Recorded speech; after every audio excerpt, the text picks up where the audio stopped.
is it's if you hit a puff and lean over, right, your centerboard's not trimmed properly if you're leaning over, right? So if you hit a puff, what do? You ease your sail, you let your sail luff so that your centerboard can stay trimmed perfect. Okay, so that's where we do the ease hike trim, right? The ease hike trim is where we're adjusting our sail, we're maybe letting our sail luff so that we keep our centerboard trimmed 100% perfectly. Right? There's an Opti-specific example of it. But how should your centerboard be? It should be just, 100% down all the time upwind, except for in breeze, you crack it up this much, right? And I mean your hand's this much, not my hand this much. Like this? Yeah.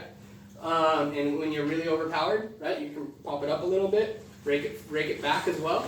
Okay, so you try to knock it so that thing's back. And then I had 3 lines on my board, like a tight reach line, a beam reach line, everyone should definitely have a downwind line where you've pulled your centerboard up, you flipped your boat to the side, you put your centerboard through to where there's only enough of your centerboard sticking out the bottom that you can grab it in case you flip over, right? That's all you need for dead downwind, right? You should have that mark in your boat.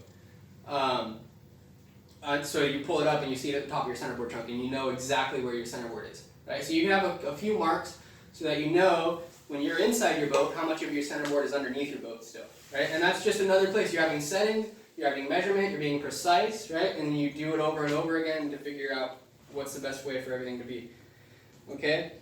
And then we just talked about, and then the next thing was evolving, right, beyond this. So everything we've talked about and everything most of your coaches will tell you is, a tuning guide it's a guide for a reason, right? Sometimes in specific conditions, specific sailors, the way you sail the boat, whatever it is, you might find that something slightly different works better for you and is actually the fastest thing, right? And if it works, it works. Don't argue with results, right?